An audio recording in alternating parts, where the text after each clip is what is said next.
जैसे एक संतान हो जाती है, मान लो एक बच्चा हो गया, एक संतान हो गई, और एक संतान होने के बाद में दूसरी संतान हो ही नहीं रही। किसी को 10 साल हो गए, किसी को 8 साल हो गए, किसी को 5 साल हो गए, किसी को 6 साल हो गए, किसी को 9 साल हो गए, किसी को 12 साल हो गए, दूसरी संतान हो ही नहीं रही। आपने डॉक्टरों को भी दिखाया, इलाज भी करवाया, फिर भी संतान का सुख नहीं है। तो शिव महापुराण में बेलपत्र के वृक्ष का बड़ा सुंदर भाव कहा। जिसको संतान का सुख नहीं है उसको सफेद आंकड़े की जड़ का प्रयोग करना चाहिए, और जिसके घर में एक संतान हो चुकी है और दूसरी संतान नहीं हो रही है, 8 साल 10 साल 15 साल 20 साल 22 साल हो गए और दूसरी संतान का अगर सुख नहीं है, तो उसके लिए बेलपत्री के वृक्ष के नीचे का एक भाव बड़ा सुंदर कहा गया। किसी भी सोमवार से आप ये प्रयोग करना प्रारंभ कर सकते। 11 रुद्र होते हैं, 11 रुद्र होते हैं। एक सोमवार को बेलपत्री के वृक्ष के नीचे जाइए और बेलपत्र के वृक्ष के नीचे जाकर एक एक रुद्र का स्मरण करना। क्या है? बेलपत्री के वृक्ष के नीचे जब आप जाएं तो बेलपत्र के वृक्ष के नीचे की ही मिट्टी का एक कुंड, आप लोग क्या कह सकते हैं, यहाँ पर हम क्या बोलें उसको, जैसे मिट्टी का एक कटोरी बनाते हैं ना, क्या बोलते हैं उसको, कुंडी बना देते हैं मिट्टी की। बेलपत्री के वृक्ष के नीचे की ही मिट्टी, उसी मिट्टी का एक छोटा सा एक कुंडा बना दो उसको मिट्टी का। जितने लोग आस्था चैनल पर सुन रहे हैं, जितने लोग फेसबुक यूट्यूब पर श्रवण कर रहे हैं, बड़े ध्यान से सुनिएगा, सावधान।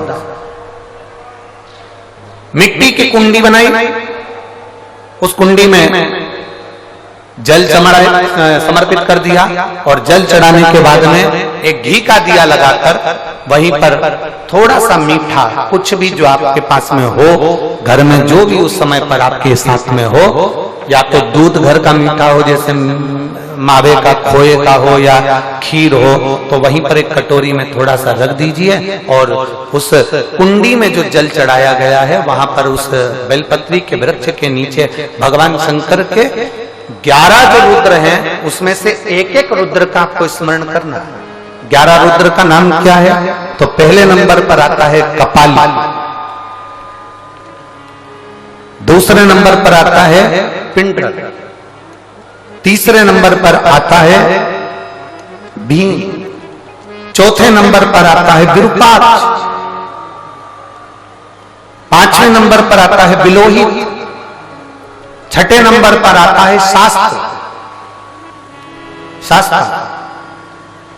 7वें नंबर पर आता है अजपात, 8वें नंबर पर आता है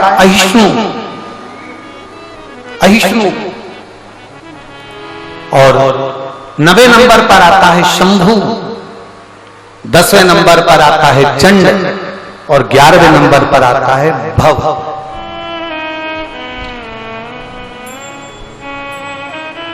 अगर अभी आप लोग नहीं लिख पाए हैं तो बाद में मोबाइल पर से कथा को पीछे खींचना, फिर उसमें से धीरे धीरे इसको लिखना। एक रुद्र के नाम से एक कुंड का निर्माण करा, पूजन करी, घी का दिया लगाया, वहां जो मीठा रखा है उसको लिया, कुंड में से थोड़ा सा जल लिया, बेलपत्री के पेड़ के नीचे आचमन किया, जो मीठा रखा है वो ले जाकर रात्रि के समय पर सोने से पहले पति पत्नी उसको पाएं और साथ रहे। एक सोमवार को ये प्रयोग करना है, फिर दूसरे सोमवार को दूसरे जो एकादश, जो 11 रुद्रों का जो वर्णन किया गया है, एक एक रुद्र का नाम लेकर एक बार कुंड का निर्माण करना है।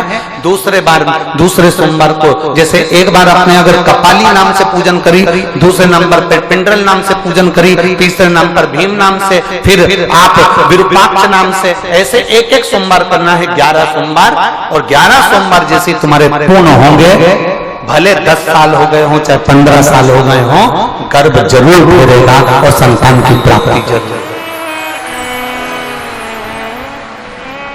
किसी किसी के यहाँ पर 11 रुद्र भी पूरे नहीं हो पाते हैं और गर्भ ठहर जाता है। लगभग 4-5 रुद्र पूरे होते हैं और गर्भ ठहर जाता है। तो आप जो 11 रुद्र हैं इनका स्मरण कर कर भी भगवान शंकर से प्रार्थना कर सकते, भगवान शिव से प्रार्थना कर सकते।